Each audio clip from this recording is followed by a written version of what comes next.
الحمد للہ رب العالمین والصلاة والسلام علی سید المرسلین اما بعد فاعوذ باللہ من الشیطان الرجیم بسم اللہ الرحمن الرحیم. پڑھیے الصلاة والسلام علیک یا رسول اللہ وعلی آلک واصحابک یا حبیب اللہ. الصلاة والسلام علیک یا نبی اللہ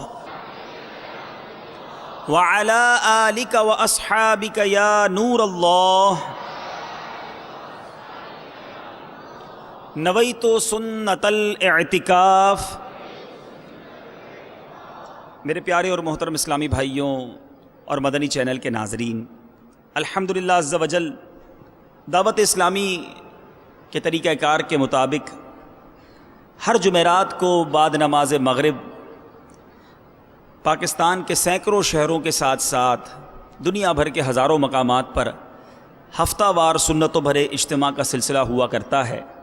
اسی سلسلے میں الحمدللہ آج مدنی چینل کے اسلامی بھائیوں کے ساتھ ہم دعوت اسلامی کے مدنی مرکز حیدرآباد باب الاسلام سندھ میں فیضان مدینہ میں موجود ہیں اور یہاں ہونے والے ہفتہ وار سنتوں بھرے اجتماع میں شریک ہیں.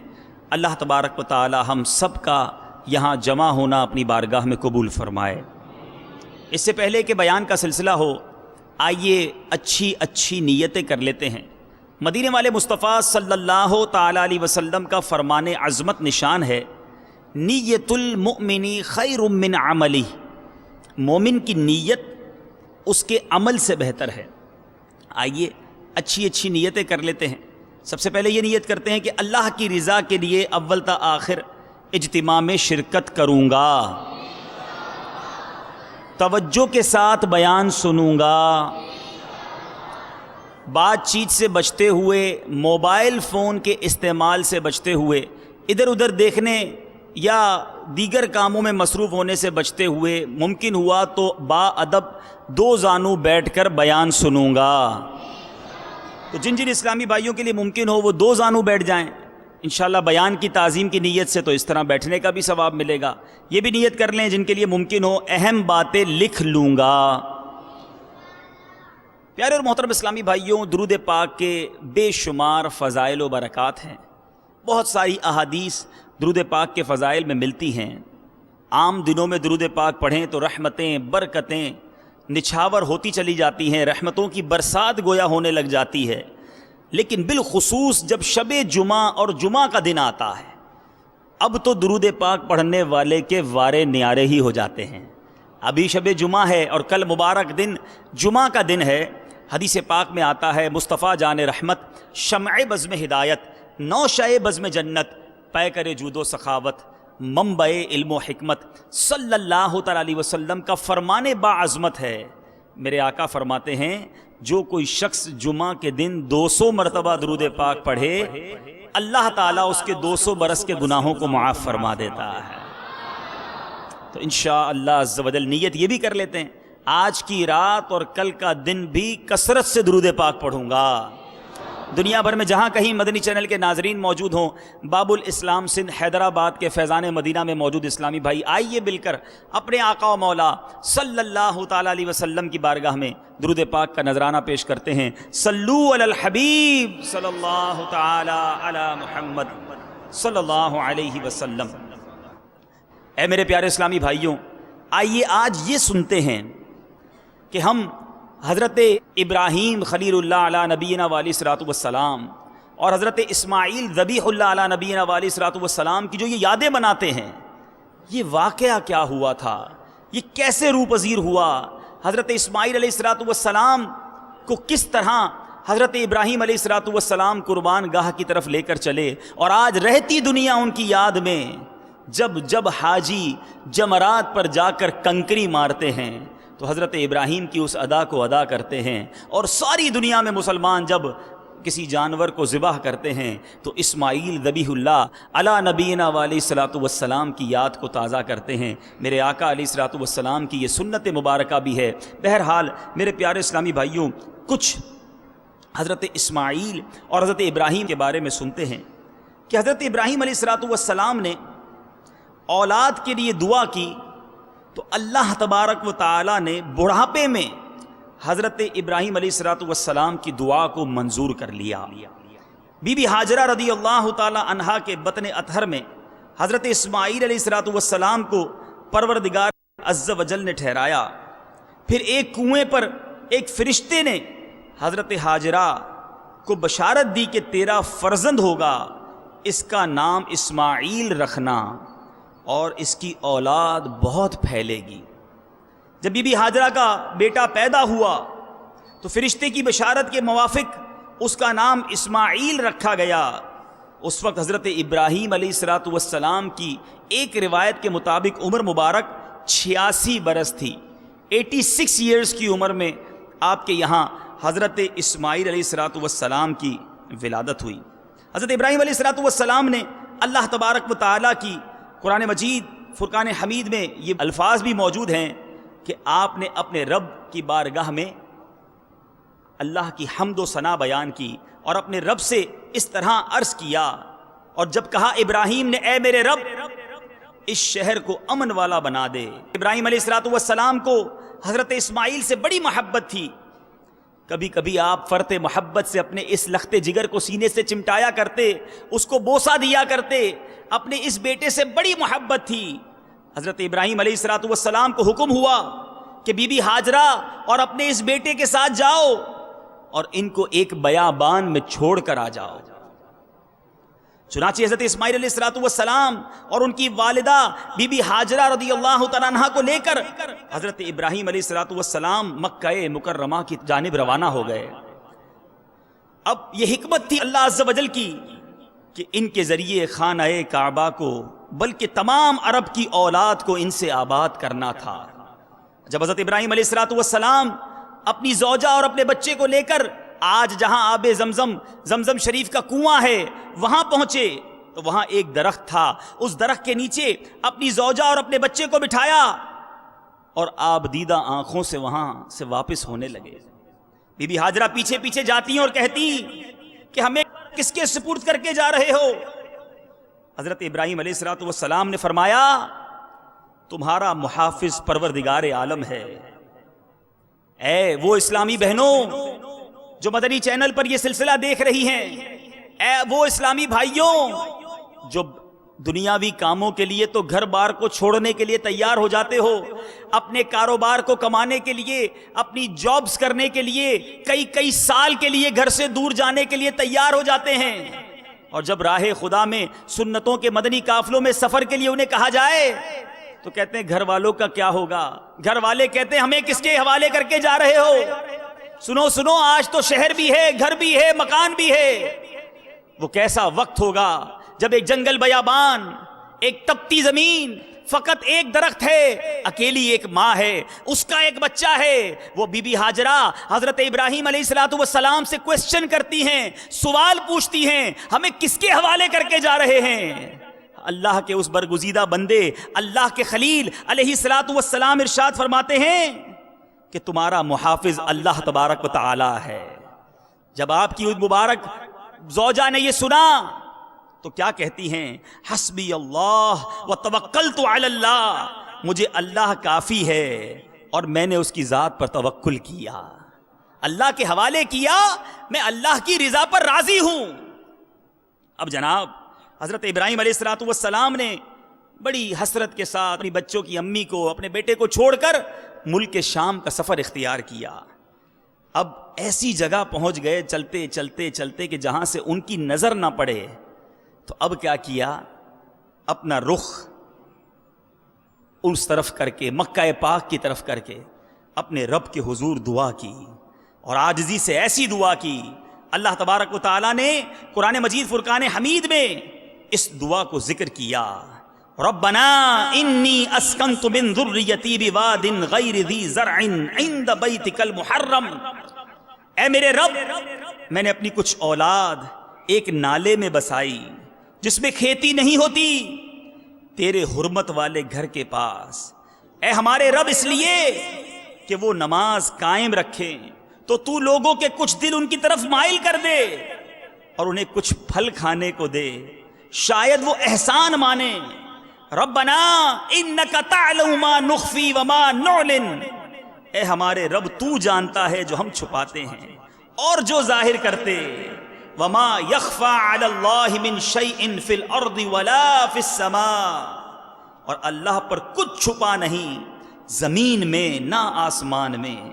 الحمدللہ الذی وہب لی علی الکبر اسماعیل و اسحاق، سب خوبیاں اللہ کو جس نے مجھے بڑھاپے میں اسماعیل و اسحاق دیے، بے شک میرا رب دعا سننے والا ہے۔ پھر فرماتے ہیں رب اجعل لی مقیم الصلاۃ ومن ذریتی ربنا وتقبل دعا، اے میرے رب مجھے نماز قائم کرنے والا رکھ اور کچھ میری اولاد کو، اے ہمارے رب، اور میری دعا سن لے۔ ربنا اغفر لی ولوالدی وللمؤمنین یوم یقوم الحساب، اے ہمارے رب مجھے بخش دے اور میرے ماں باپ کو، سب مسلمانوں کو جس دن حساب قائم ہوگا۔ یہ دعا کی۔ حضرت ابراہیم علیہ السلام اپنے گھر والوں کو چھوڑ کر چل پڑے۔ اب میرے پیارے اسلامی بھائیوں، دعا کس نے کی تھی؟ اللہ کے خلیل نے دعا کی تھی، اللہ کے نبی نے دعا کی تھی، قربانی دے کر دعا کی تھی۔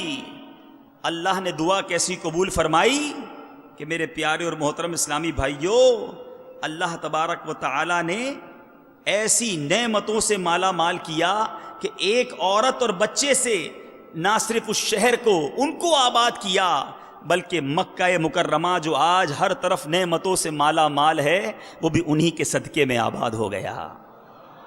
حضرت ابراہیم علیہ السلام اللہ تعالیٰ کے حکم سے آتے جاتے رہتے، آہستہ آہستہ وہاں عمارتیں بننا شروع ہو گئیں۔ حضرت اسماعیل علیہ السلام کے اخراجات انہوں نے اپنے ذمے ٹھہرائے، اور اب یہ معاملہ آگے بڑھتا رہا۔ جب حضرت اسماعیل علیہ السلام کی عمر 7 برس کی ہوئی، ذرا غور کیجئے گا، 86 سال کی عمر میں بیٹا ملے، بڑا پیار ہو، بڑی محبت ہو، اور اب 7 سال کا ہو۔ بچہ جب بٹوین 10 ایئرز ہوتا ہے، 10 سال کے نیچے ہوتا ہے، تو ماں باپ کی آنکھوں کا بڑا تارا ہوتا ہے۔ تھوڑا بڑا ہو جاتا ہے تو ویسے ہی گھر میں نہیں ٹکتا آج کل کا بچہ، لیکن چھوٹا بچہ بہت زیادہ پیارا ہوتا ہے، بڑا پیار ہوتا ہے۔ اب ہوا کیا، 7 سال کی عمر ہے، اللہ تبارک و تعالیٰ کی طرف سے حضرت ابراہیم علیہ السلام کو خواب میں حکم ہوا، حکم ہوتا ہے کہ میری رضا کے لیے اپنی پیاری چیز قربان کر۔ حضرت ابراہیم علیہ السلام نے ذو الحجہ کی پہلی رات آپ نے یہ خواب دیکھا۔ ایک کہنے والا کہتا ہے اے خلیل اپنی پیاری چیز ذبح کر۔ جب بیدار ہوئے تو چند بکریاں ذبح کر دیں۔ دوسری رات ویسے ہی خواب دیکھا، صبح ہوئی تو چند گائیں قربان کر دی۔ تیسری رات بھی وہی حکم ہوا، صبح چند اونٹ ذبح کر دیے۔ ہر رات یہی خواب دیکھتے اور آپ قربانیاں بڑھاتے جاتے۔ پھر 8ویں رات کو حکم ہوا کہ اللہ تبارک و تعالیٰ کی طرف سے یہ حکم ہے کہ اپنے بیٹے کو ذبح کرنا ہے، بیٹے کو ذبح کرنا ہے۔ 9ویں رات کو بھی یہی حکم دیا گیا۔ اب 10ویں رات آ گئی، یہی حالت دیکھی۔ پھر اللہ تعالیٰ کے امر کی تعظیم کا ارادہ کیا۔ پھر حضرت ابراہیم علیہ السلام خانہ کعبہ میں گئے تو وہاں سے بھی یہی آواز آئی، اے ابراہیم اپنے بیٹے کو لوجہ اللہ، اللہ کے لیے ذبح کر۔ تب حضرت اسماعیل علیہ السلام کو آپ نے اپنی زوجہ کو کہا، ان کی والدہ کو کہا انہیں تیار کرو۔ تیار کیا، کہا میں اپنے دوست کے یہاں اسے لے جاتا ہوں، اور حضرت اسماعیل علیہ السلام کو بھی لے جاتا ہوں، خود بھی اپنے دوست کے یہاں جا رہا ہوں۔ والدہ نے حضرت اسماعیل کو غسل دیا، نئے کپڑے پہنائے، کنگھی کی، خوشبو لگائی۔ بی بی ہاجرہ نے اپنے بیٹے کو تیار کر کے حضرت ابراہیم کے سپرد کر دیا۔ حضرت ابراہیم علیہ السلام نے رسی اور چھری خفیہ لے لی اور مینا کی طرف روانہ ہو گئے۔ ان کے جانے کے بعد اب شیطان کا کام شروع ہوتا ہے۔ اللہ کی راہ میں قربانی دی جائے، نیکی کا کوئی بہت بڑا کام کیا جائے، شیطان کیسے خاموش بیٹھ سکتا ہے؟ پہلے بی بی ہاجرہ کے پاس گیا، کہا پتہ ہے ابراہیم تمہارے بیٹے کو کہاں لے جا رہے ہیں؟ کہا وہ تو اپنے دوست کے پاس لے جا رہے ہیں۔ کہا نہیں، تیرے بیٹے کو ذبح کرنے لے جا رہے ہیں۔ بی بی نے کہا ایسا کون سا باپ ہوتا ہے جو اپنے بیٹے کو ذبح کرے؟ اللہ کا خلیل ایسا کام کیسے کر سکتا ہے؟ شیطان نے جواب دیا تیری بات ٹھیک ہے، ایسا کوئی باپ نہیں ہوتا، لیکن چونکہ اللہ کا حکم ہوا ہے اس لیے حضرت ابراہیم یہ کر رہے ہیں۔ شیطان نے جواب دیا۔ بی بی صاحبہ نے کیا کہا؟ سنو سنو، اگر اس وقت مدری چینل پر اسلامی بہنیں سن رہی ہیں جن کو یہ پتا ہوتا ہے کہ یہ اللہ کا حکم ہے مگر پھر بھی کہتی ہیں میری بات مانی جائے، میری جو ڈیزائرز ہیں، میری جو خوشنودی ہے، ہمارے خاندان کا یہ طریقہ ہے، ہمارے خاندان کے یہ رسم و رواج ہیں۔ ارے برابر والے نے گاڑی لے لی، اب شوہر کو کہتی ہیں حرام کمانا ہو تو حرام کماؤ، ہمیں بھی گاڑی چاہیے۔ برابر والے نے گھر میں سامان لایا، ہمیں بھی گھر میں سامان لانا ہے۔ ایک تو وہ عورتیں ہیں جو اس طرح کر کے اپنے شوہروں کو، اپنے گھر والوں کو حرام کام میں اللہ کے احکام کے خلاف اکساتی رہتی ہیں، دوسری طرف وہ ماں ہے جس کے بیٹے کو ذبح کرنے لے جایا جا رہا ہے۔ شیطان آ کر کہتا ہے پتہ ہے جس لختے جگر کو بڑی آرزوؤں سے پایا آج اسے اس کا باپ ذبح کرنے گیا ہے۔ کیوں گیا ہے؟ کہا اس لیے گیا ہے کہ اللہ کا حکم ہے۔ وہ ماں کیا کہتی ہے؟ کہتی ہے اگر اللہ کا حکم ہے تو میں دل و جان سے راضی ہوں۔ ارے ایک بیٹا کیا، اگر میرے 1000 بیٹے ہوں وہ سب کے سب اللہ کی راہ میں قربان کرنے کے لیے تیار ہوں۔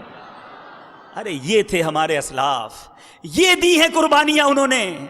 آج مائیں اپنے بچوں کو مسجدوں میں آنے سے روک رہی ہیں، آج مائیں اپنے بچوں کو سنتیں اپنانے سے روکتی ہیں، آج بہنیں اپنے بھائی کو امامہ پہننے سے روکتی ہیں۔ نہیں نہیں بھیا، مولوی بن جاؤ گے تو شادی نہیں ہوگی، آقا کی سنت پر عمل کر لو گے تو لوگ کیا کہیں گے؟ اور ایک وہ مائیں ہوتی تھیں، ایک وہ بہنیں ہوتی تھیں جو تیار کر کے اللہ کی راہ میں قربان کرنے بھیجتی۔ شیطان کا یہاں وار نہ چلا۔ اب یہ شیطان مایوس ہو کر کہاں گیا؟ اب حضرت اسماعیل کے پاس جاتا ہے، چھوٹی سی عمر ہے۔ حضرت اسماعیل کو کہا تمہیں ذبح کر رہے ہیں، تمہارے والد تمہیں جو لے جا رہے ہیں نا تمہیں ذبح کر دیں گے۔ کہا کیسے ذبح کریں گے؟ کہا اللہ کا حکم ہے اس لیے ذبح کریں گے۔ وہ پرورش دیکھیے، وہ بچہ دیکھیے، اللہ کے نبی ہیں، کہتے ہیں میری ایک جان ہے، اگر 1000 جانیں بھی ہوں تو خدا کی راہ میں قربان کرنے کے لیے تیار ہوں۔ ہم تو شعر پڑھتے ہیں نا، انہوں نے کر کے دکھایا۔ یہ ایک جان کیا ہے، اگر ہوں کروڑوں تیرے نام پر سب کو وارا کروں میں۔ کس طرح کی قربانی کی بات کی جائے، کیسی کیسی قربانیاں دی گئی ہیں۔ بہرحال اب سب سے نا امید ہو کر شیطان پہنچا حضرت ابراہیم علیہ السلام کے پاس۔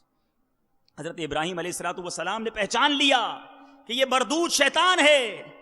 آپ نے ڈھیلا اٹھا کر مارا، اسے کنکری ماری اور حکم کی تعمیل شروع کر دی۔ اللہ اللہ میرے پیارے اور محترم اسلامی بھائیوں، قرآن مجید فرقان حمید میں اس واقعے کو کس طرح قرآن بیان کرتا ہے۔ فَلَمَّا بَلَغَ مَعَهُ السَّعْيَ قَالَ يَا بُنَيَّ إِنِّي أَرَى فِي الْمَنَامِ أَنِّي أَذْبَحُكَ فَانظُرْ مَاذَا تَرَى۔ کیا کہا؟ پھر جب وہ اس کے ساتھ کام کے قابل ہو گیا، کہا اے میرے بیٹے میں نے خواب میں دیکھا ہے کہ میں تجھے ذبح کرتا ہوں۔ اپنے بیٹے کا ذہن بنا رہے ہیں، ایسا نہیں کہ یہ سارا کام بچے کو اندھیرے میں رکھ کے ہو رہا ہے، ڈائریکٹ بتا دیا کہ میں نے خواب میں دیکھا میں تجھے ذبح کرتا ہوں، اب تو دیکھ تیری کیا رائے ہے۔ بیٹے سے باپ پوچھ رہا ہے، کیا کہتے ہیں؟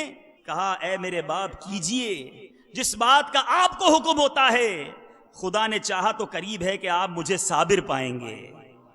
فَلَمَّا أَسْلَمَ وَتَلَّهُ لِلْجَبِينِ، تو جب ان دونوں نے ہمارے حکم پر گردن رکھی، باپ نے بیٹے کو ماتھے کے بل لٹایا، اس وقت کا حال نہ پوچھ۔ وَنَادَيْنَاهُ أَن يَا إِبْرَاهِيمُ، اور ہم نے اسے ندا فرمائی کہ اے ابراہیم قد صدقت الرؤیا، بے شک تو نے خواب سچ کر دکھائی۔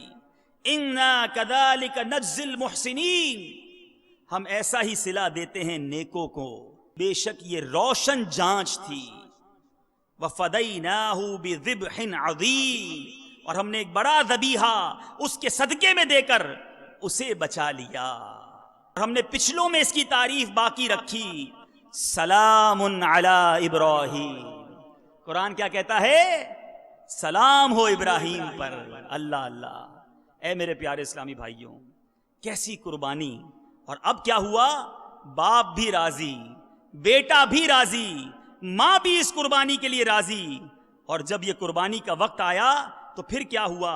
میرے پیارے اور محترم اسلامی کہتے ہیں کہ حضرت ابراہیم علیہ الصلوۃ والسلام کو اسماعیل علیہ الصلوۃ والسلام نے کیا کہا کہ چھری کو اچھی طرح تیز کر لیں، تاکہ چھری ایسی تیز ہو کہ ایک ہی باری میں اللہ کی راہ پر قربان ہو جاؤں۔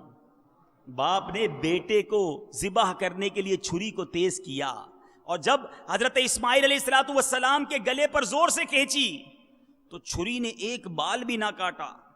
اسماعیل علیہ الصلوۃ والسلام کیا کہتے ہیں؟ بھائی بال نہیں کٹا تو خوش ہونا چاہیے، کہتے ہیں دوبارہ کیجئے، جلدی کیجئے، اللہ کے حکم عدولی نہ ہو جائے۔ حضرت ابراہیم علیہ الصلوۃ والسلام نے پھر چھری تیز کی، پھر بھی کوئی بال نہ کٹا۔ حضرت ابراہیم علیہ الصلوۃ والسلام نے چھری کو پتھر پر مارا، چھری کو اللہ تعالیٰ نے بولنے کی طاقت دے دی۔ چھری نے کہا اے ابراہیم، میں تیرا حکم مانوں یا تیرے رب کا حکم مانوں؟ تم کاٹنا چاہتے ہو، وہ بچانا چاہتا ہے۔ بہرحال اب کیا ہوا؟ حضرت جبرائیل جنت سے ایک دمبا لے کر آئے۔ بہرحال میرے پیارے اور محترم اسلامی بھائیوں، اس دمبے کو ذبح کیا گیا۔ وہ دمبا کیسا تھا؟ ابن عباس فرماتے ہیں کہ یہ دمبا 40 سال تک جنت میں چرتا رہا، اور حضرت جبرائیل پہاڑ سے لے کر اتر آئے اور کہا کہ بیٹے کے بدلے میں اس کو ذبح کر دے۔ اے میرے پیارے اور محترم اسلامی بھائیوں، یہ ایک قربانی کی داستان ہمیں کیا کیا سبق دے کر چلی گئی۔ کیا ہمارے بچوں کی تربیت ہم نے ایسی کی ہے کہ جب اللہ کا حکم سامنے آ جائے تو اس وقت ہمارے بچے اللہ کے حکم کو ماننے میں لگ جائیں؟ کیا ہم نے اپنے گھر والوں کی ایسی تربیت کی کہ جب یہ معلوم ہو جائے کہ اس بات کا رب نے منع کیا ہے تو گھر والے اس کام سے رک جائیں؟ ارے گھر والوں کی، بچوں کی تربیت تو جب کرتے نا جب ہمارا بھی یہ ذہن ہوتا۔ ہم خود کون سا گناہوں سے بچتے ہیں، ہم خود کون سا اللہ کے فرامین ایک طرف ہوں، دوسری طرف نفس کے تقاضے ہوں، دوسری طرف دل للچا رہا ہو، تو بندہ کہتا ہے یار کر لو، بعد میں توبہ کر لیں گے، معاذ اللہ گناہ کرنے کے لیے تیار ہو جاتا ہے۔ تو پھر اس کے بچے، اس کے گھر والے کیسے نیک بنیں گے؟ یہ کیسا گھرانہ تھا کہ جب بیوی بچوں کو بیابان میں چھوڑا، اللہ کے نام پر چھوڑا، وہ صبر کے ساتھ رہنے کے لیے تیار ہو گئے، اور جب بچے کو ذبح کرنے کا حکم دیا، جب زوجہ بھی راضی ہے اور جس کو ذبح کرنا ہے وہ بھی راضی ہے، وہ باپ بھی خوش ہے، رب نے کیا فرمایا؟ سلام علی ابراہیم۔ حضرت ابراہیم کے لیے وہ تعریفی کلمات قرآن بیان کرتا ہے جو آج دنیا میں صبح قیامت تک جب جب قرآن کی تلاوت کی جاتی رہے گی حضرت ابراہیم پر سلام بھیجا جاتا رہے گا۔ بہرحال میرے پیارے اور محترم اسلامی بھائیوں، اب یہاں ایک بڑی اہم بات بتاتا چلوں، یہ یاد رہے، ایسا نہیں کہ اگر ہم میں سے کسی کو خواب میں حکم مل جائے کہ بچے کو ذبح کر دو تو ہم صبح اٹھیں بچے کو لے کے نکل جائیں۔ یہ بات بڑی اہم ہے اور نوٹ کر لیجئے، ہم امت ہیں، ہمارے جو خواب ہیں یہ حجت نہیں، نبیوں کے خواب جو ہوتے ہیں وہ حکم ہوتا ہے، وحی ہوتی ہے، وہ کنفرم ہوتے ہیں۔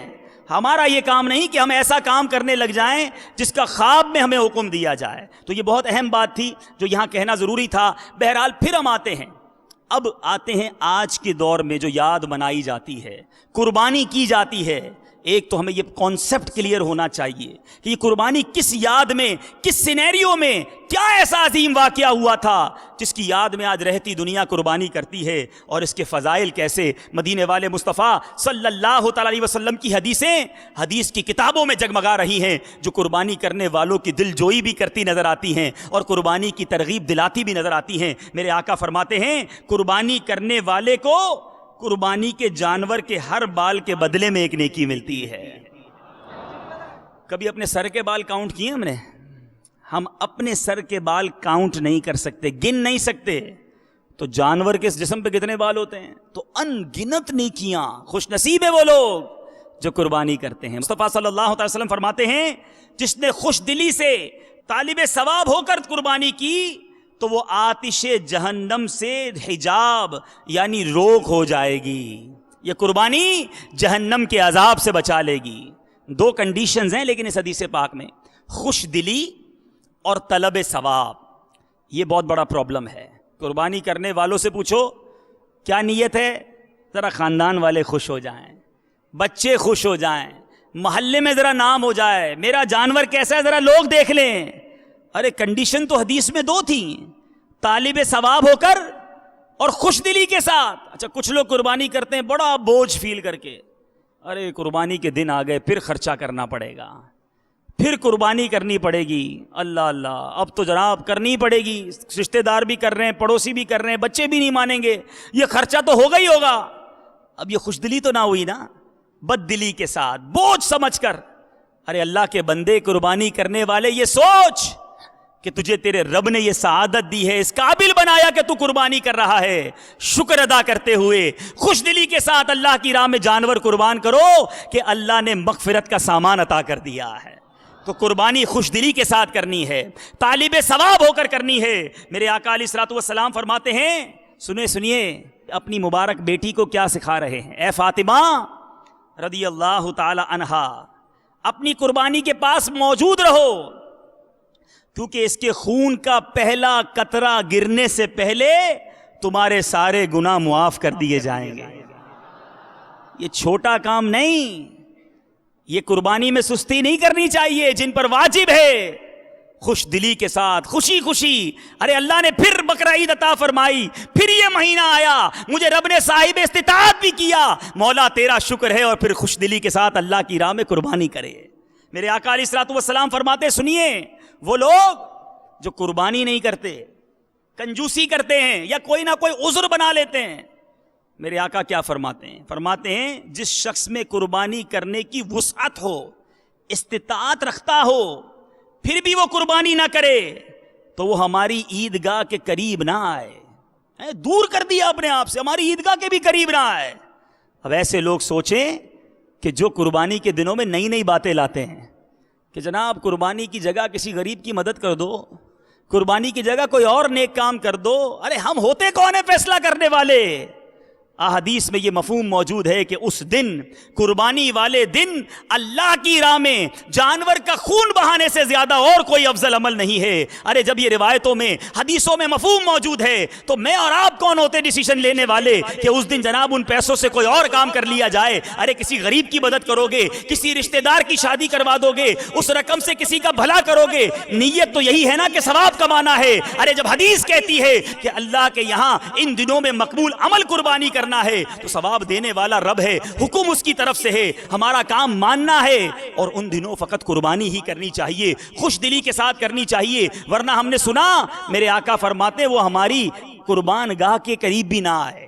اس طرح میرے آقا نے ارشاد فرمایا۔ بہرحال میرے پیارے اور محترم اسلامی بھائیوں، اب فتاوی امجدیہ میں ایک فتویٰ ہے، اس کا کچھ حصہ میں آپ کو بتاتا ہوں۔ اگر کسی پر قربانی واجب ہے اور اس وقت اس کے پاس روپے نہیں ہیں تو قرض لے کر یا کوئی چیز فروخت کر کے بھی وہ قربانی کرے، یعنی بتاؤں گا میں اس کا نصاب کیا ہے، ابھی انشاءاللہ بیان کے آگے ہم سنیں گے کہ کتنا نصاب ہوگا تو قربانی ہوگی۔ اگر وہ نصاب ہے لیکن کیش ہاتھ میں نہیں ہے تو کسی چیز کو بیچنا پڑے تو بیچنی ہوگی، یا قرض لینا ہوگا مگر قربانی کرنی ہوگی۔ یہ کوئی غلط کانسیپٹ نہ سمجھ لے کہ قرض لے کر بھی قربانی کرنی ہے، قرض اس نے لینا ہے جو صاحب نصاب ہے۔ ہاں ابھی ہاتھ میں کیش نہیں ہے، سونا ہے، چاہتا نہیں سونا بیچوں، یا پراپرٹی ہے، پتہ ہے پراپرٹی اتنی جلدی بکنی نہیں ہے، تو اب وہ قرض بھی لے لیکن قربانی ضرور کرے۔ کیا کیا فضیلت بتائیں قربانی کی۔ خوش نصیب ہوتے ہیں جو خوش دلی کے ساتھ قربانی کرتے ہیں۔ سرکار نامدار مدینے کے تاجدار صلی اللہ تعالی علیہ وسلم کا فرمان خوشبودار ہے، انسان بقرہ عید کے دن کوئی ایسی نیکی نہیں کرتا، جو میں بات کر رہا تھا یہ وہی حدیث پاک آ گئی، کوئی ایسی نیکی نہیں کرتا جو اللہ عز و جل کو خون بہانے سے زیادہ پیاری ہو۔ اور یہ جانور جو ہے نا جس کو قربان کرتے ہو، سنو یہ کیا کرے گا؟ یہ قربانی قیامت میں اپنے سینگوں، بالوں اور خروں کے ساتھ آئے گی، اور قربانی کا خون زمین پر گرنے سے پہلے اللہ کے یہاں قبول ہو جاتا ہے۔ لہٰذا خوش دلی سے قربانی کرو۔ حضرت شیخ عبدالحق محدث دہلوی فرماتے ہیں قربانی اپنے کرنے والے کے نیکیوں کے پلے میں رکھی جائے گی، جس سے نیکیوں کا پلڑا بھاری ہو جائے گا۔ حضرت سیدنا علامہ علی قاری علیہ رحمت اللہ الباری فرماتے ہیں پھر یہ قربانی اس کے لیے سواری بنے گی جس کے ذریعے یہ شخص پل صراط پر آسانی سے گزر جائے گا۔ پل صراط کی سواری بھی یہ قربانی بننی ہے، اور اس جانور کا ہر عضو مالک یعنی قربانی پیش کرنے والے کے ہر عضو کے لیے جہنم سے آزادی کا فدیہ بن جائے گا. جانور کا کان اس کے کان، جانور کا آنکھ قربانی کرنے والے کی آنکھ کے سامنے فدیہ بنتا چلا جائے گا. ہر عضو جو ہے قربانی کرنے والے کے عضو کے لیے فدیہ بنے گا. تو اے میرے پیارے اور محترم اسلامی بھائیوں، ہمیں پتہ چلا قربانی کرنے کے کتنے فضائل ہیں. اب یہاں ایک اہم بات، قربانی لوگ کرتے ہیں، اس میں بہت ساری نیتیں. اچھا جانور لیں گے، پھر لوگوں کو قیمت بتائیں گے اتنے کا خریدا ہے. ہاں جناب، ہم تو ہر سال ایسا ہی کرتے ہیں جانور. پھر لوگوں کو بلائیں گے، ذرا دیکھ کے جاؤ میرا جانور، ذرا محلے میں بھی دکھایا جائے. اب یہاں بھی وہ بات نیتوں کی آ جائے گی. اچھا جانور کیجئے، خوبصورت جانور کیجئے، قیمتی جانور قربان کیجئے، مگر نیتوں کو بھی صاف رکھیے. اگر نیتیں کچھ اور ہیں، قرآن مجید فرقان حمید میں سورہ حج میں اللہ تعالیٰ ارشاد فرماتا ہے، ترجمہ کنز الایمان، اللہ کو ہرگز نہ ان کے گوشت پہنچتے ہیں نہ ان کے خون، ہاں تمہاری پرہیزگاری اس تک باریاب ہوتی ہے. تقوی، اچھی نیت، اللہ کی رضا حاصل کرنے کے لیے قربانی کرے، نہ کہ دنیا والوں کو دکھانے کے لیے. اے میرے پیارے اور محترم اسلامی بھائیوں، سرکار دو عالم صلی اللہ علیہ وسلم کی بارگاہ میں صحابہ کرام نے سوال کیا، یا رسول اللہ صلی اللہ علیہ وسلم یہ قربانیاں کیا ہیں؟ آقا علیہ الصلوۃ والسلام نے فرمایا، یہ تمہارے باپ ابراہیم علیہ الصلوۃ والسلام کی سنت ہے. صحابہ نے عرض کی، یا رسول اللہ کیا اس سے ہمیں کوئی ثواب بھی ملے گا؟ مدینے والے مصطفیٰ صلی اللہ تعالی علیہ وسلم نے فرمایا، ہاں، قربانی کے جانور کے ہر بال کے بدلے میں ایک نیکی ملے گی. صحابہ نے عرض کیا، یا رسول اللہ صلی اللہ علیہ وسلم اگر اون والا جانور ہو، بال نہ ہو، اون ہو؟ تو میرے آقا نے فرمایا، اون کے ہر بال کے بدلے میں بھی ایک نیکی ملے گی. تو کس قدر نیکیاں ہیں میرے پیارے اور محترم اسلامی بھائیوں. قرآن مجید فرقان حمید میں سورہ کوثر، بچے کو یاد ہے، اس میں ایک آیت فَصَلِّ لِرَبِّكَ وَانْحَرْ، ٹھیک ہے، اس کا ترجمہ ہے کنز الایمان، تو تم اپنے رب کے لیے نماز پڑھو اور قربانی کرو. فخر الملہ والدین امام فخر الدین رازی علیہ رحمۃ اللہ الباری اس آیت مبارکہ کے تحت لکھتے ہیں کہ احناف نے اس آیت مبارکہ سے قربانی کے وجوب کا استدلال فرمایا ہے، اور تفسیر خازن میں ہے کہ لوگ غیر اللہ کے لیے نماز پڑھتے تھے اور غیر اللہ کے نام کی قربانی کرتے تھے. اللہ تعالیٰ نے اپنے نبی صلی اللہ تعالیٰ علیہ وسلم کو اپنے لیے نماز پڑھنے اور بنیت تقرب قربانی کرنے کا حکم ارشاد فرمایا. اسی طرح میرے پیارے اور محترم اسلامی بھائیوں، اس آیت مبارکہ کے تحت ایک قول یہ بھی لیا گیا ہے، فَصَلِّ لِرَبِّكَ میں جس نماز کا حکم دیا ہے اس سے مراد نماز عید ہے، اور ونحر میں نہر سے مراد قربانی ہے. بہرحال میرے پیارے اور محترم اسلامی بھائیوں، میرے آقا مدینے والے مصطفیٰ صلی اللہ تعالی علیہ وسلم کی سنت مبارکہ، اور جب میرے آقا قربانی کرتے، آئیے اب مدینے والے آقا جب قربانی کرتے اس کا بھی کچھ حال سنتے ہیں. آقا کی کیا ادا ہوتی وہ بھی سنتے ہیں اور جھومتے ہیں. درود پاک پڑھ لیں، صلو علی الحبیب صلی اللہ تعالی علی محمد صلی اللہ علیہ وسلم. میرے آقا مدینے والے مصطفیٰ صلی اللہ تعالی علیہ وسلم جب قربانی کرتے تو کیا دعا پڑھتے؟ اللہ اللہ، یہ دعا ہمیں بھی پڑھنی ہے، کتابوں میں موجود ہے. امیر اہل سنت کا بڑا ہی پیارا رسالہ ابلغ گھوڑے سوار، اس میں بھی یہ دعا صفحہ نمبر 14 پر موجود ہے. دعا کتنی پیاری، ترجمہ کتنا پیارا. میرے آقا علیہ الصلوۃ والسلام فرماتے ہیں، انی وجہت وجہی للذی فطر السماوات والارض حنیفا وما انا من المشرکین، میں نے اپنے منہ اس کی طرف کیا جس نے آسمان و زمین بنائے ایک اسی کا ہو کر، اور میں مشرکوں میں نہیں. پھر آگے کیا فرمایا، ان صلاتی و نسکی و محیای و مماتی للہ رب العالمین، بے شک میری نماز، میری قربانیاں اور میرا جینا اور میرا مرنا سب اللہ کے لیے ہے جو رب سارے جہان کا. کیسا پیارا انداز، یہ قرآن میں موجود ہے. میرا سب کچھ اپنے رب کے لیے ہے. پھر لا شریک لہ وبذالک امرت وانا من المسلمین، اس کا کوئی شریک نہیں، مجھے یہی حکم ہے اور میں مسلمانوں میں ہوں. بہرحال میرے پیارے اور محترم اسلامی بھائیوں، نبی پاک صلی اللہ تعالی علیہ وسلم جب قربانی کرتے تو اور کیا کرتے؟ اللہ اللہ. میرے آقا علیہ الصلوۃ والسلام جب قربانی کرتے تو یہ الفاظ زبان مبارک پر ہوا کرتے، اے اللہ یہ ایک میری طرف سے ہے اور ایک دوسرا جو ہے میرے اس امتی کی طرف سے قبول فرما لے جو قربانی نہ کر سکتا ہو. نبی پاک قربانی کرتے تو اپنے ان امتیوں کو یاد رکھتے کہ مولا جو قربانی نہیں کر سکتے ان کی طرف سے بھی قربانی قبول فرما لے۔ ایک اور روایت میں ہے میرے آقا فرماتے اے اللہ عز و جل اسے محمد صلی اللہ تعالی علیہ وسلم اور آل محمد اور امت محمد کی طرف سے قبول فرما لے۔ اللہ اللہ میرے آقا کتنے شفیق، کیسے مہربان، اے امتیوں دیکھو دیکھو تمہارے نبی تمہیں کہیں بھی نہ بھولے۔ اور آج ہمارا کیا حال ہے، ہم اپنے آقا کو کتنا یاد کرتے ہیں، آقا کے کس کس احسان کی بات کی جائے، دنیا میں تشریف لائے، سجدہ کرتے ہیں، اپنی امت کو یاد کرتے ہیں، معراج کی شب رب کے پاس جائیں، اپنی امت کو یاد کرتے ہیں، قربانی کریں، اپنی امت کو یاد کرتے ہیں، دنیا سے پردہ فرمائیں، قبر انور میں اتارا جائے، اپنی امت کو یاد فرماتے ہیں۔ علماء فرماتے ہیں، روایتوں میں موجود ہے، آج بھی مدینہ منورہ میں روضہ اقدس کے اندر میرے آقا اپنی امت کو یاد فرما رہے ہیں۔ اور یہ امت، یہ آقا کے غلام کیا آقا کو یاد رکھے ہوئے ہیں؟ کیا نبی کی سنتیں یاد ہیں؟ کیا آقا کے فرامین یاد ہیں؟ ارے جو نبی امت سے اتنا پیار کرتے ہوں ان کو تو ہر دم یاد کرنا چاہیے۔ اعلیٰ حضرت مجدد دین و ملت پروانہ شمع رسالت ہمیں یہی تو درس دے رہے ہیں۔ کیا لکھتے ہیں؟ ان کے در پر جیسے ہو مٹ جائیے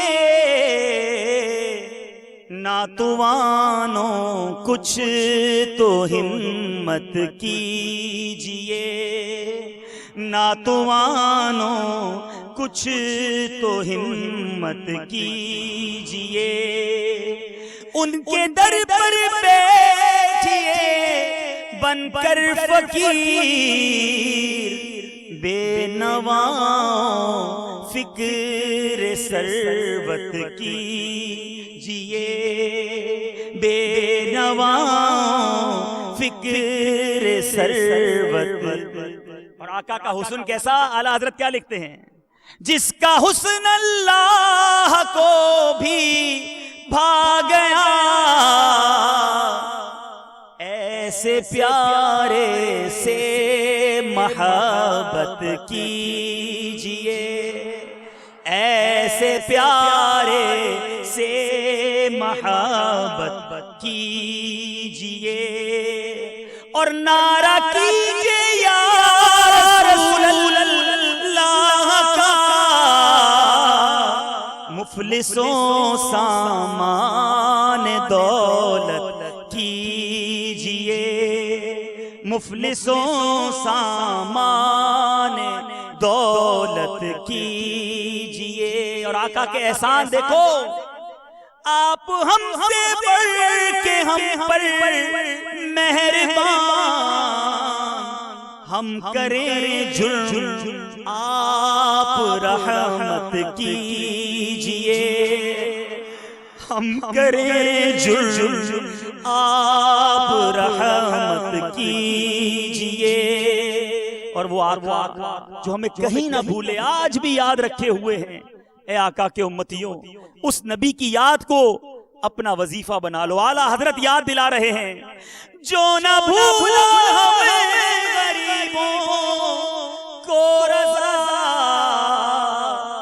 یاد اس کی اپنی عادت کیجئے، یاد اس کی اپنی عادت کیجئے، نار سے بچنے کی صورت کیجئے، حرز جان ذکر شفاعت کیجئے۔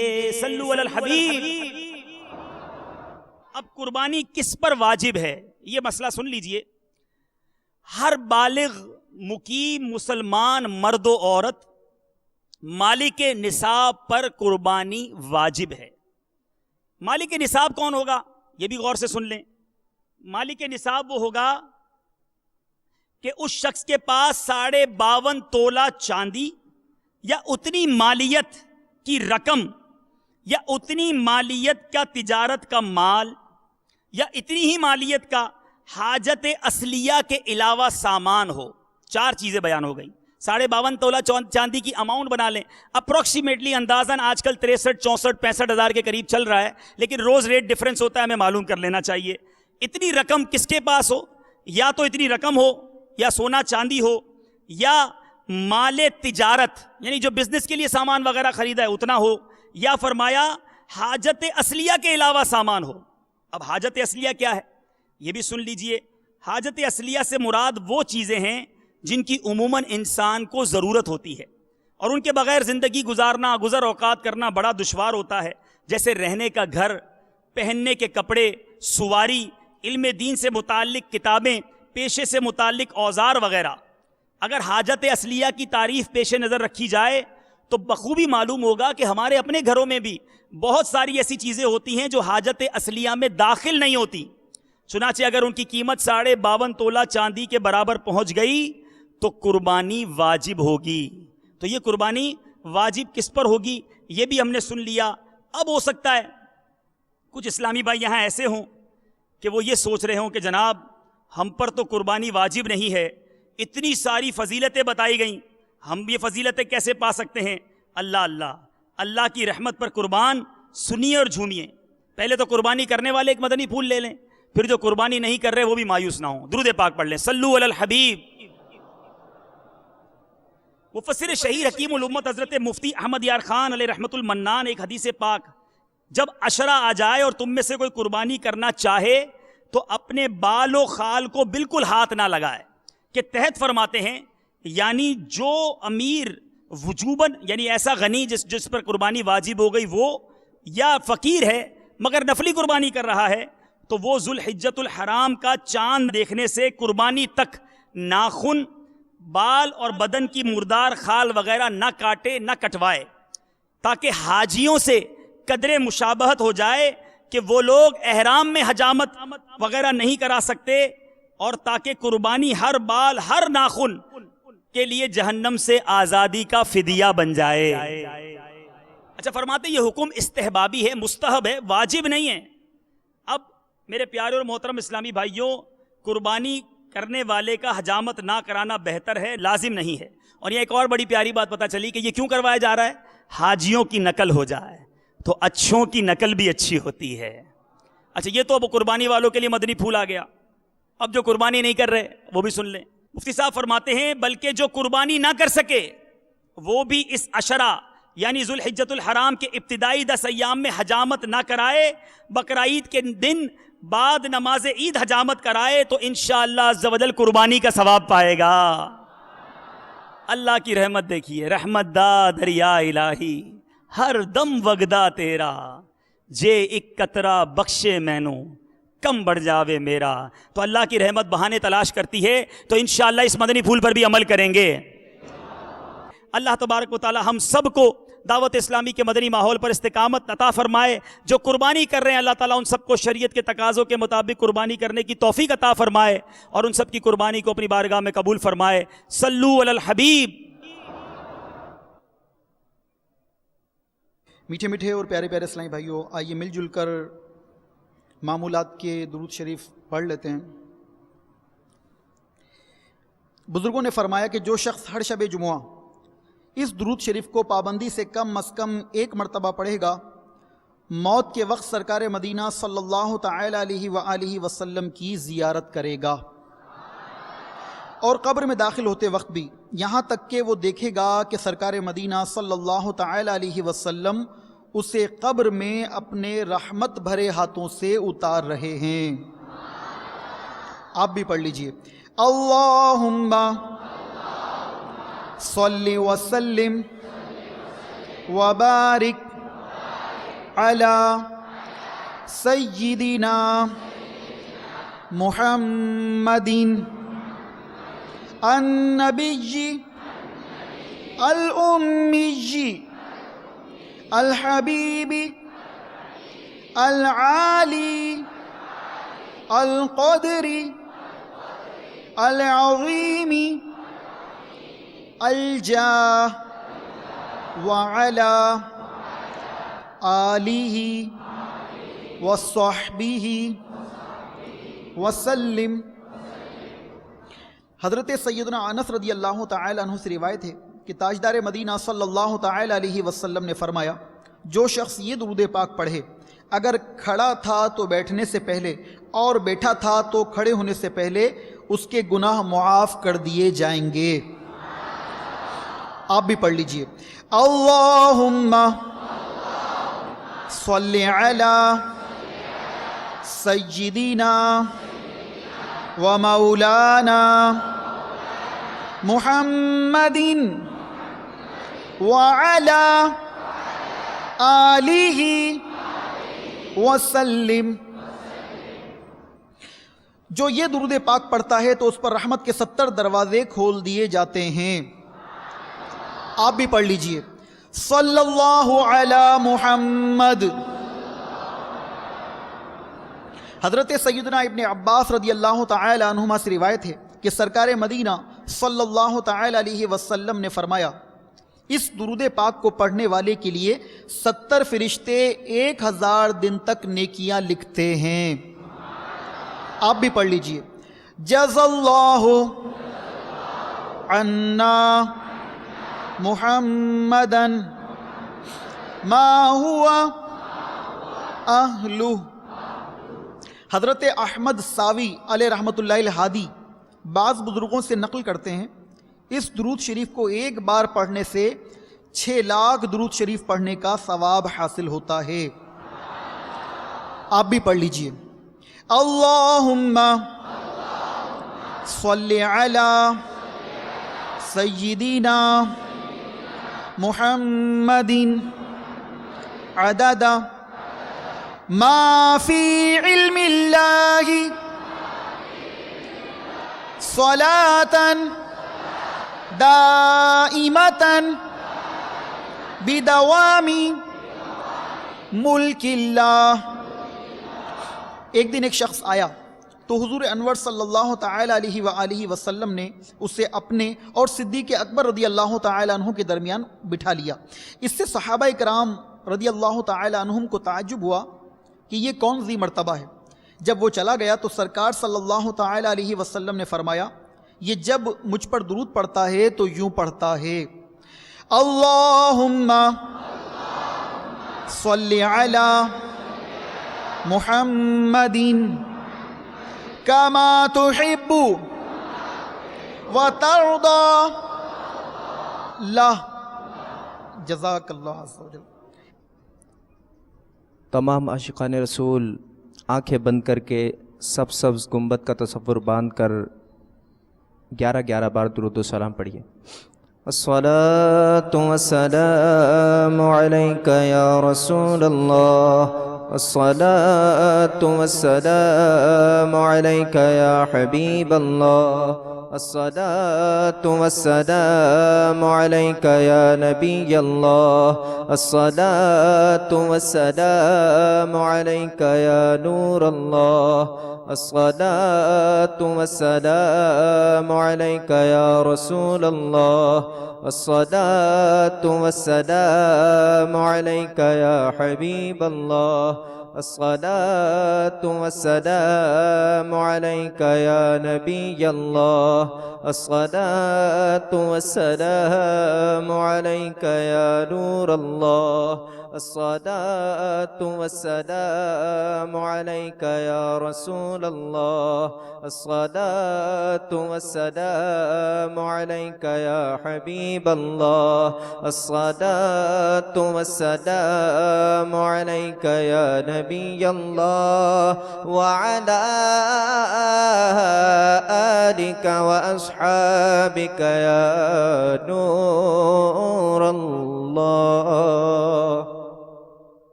کعبۃ اللہ شریف کا تصور جمع کر ایک آواز ہو کر ذکر کریں، حسبی ربی جل اللہ ما فی قلبی غیر اللہ، نور محمد صلی اللہ، لا الہ الا اللہ، لا الہ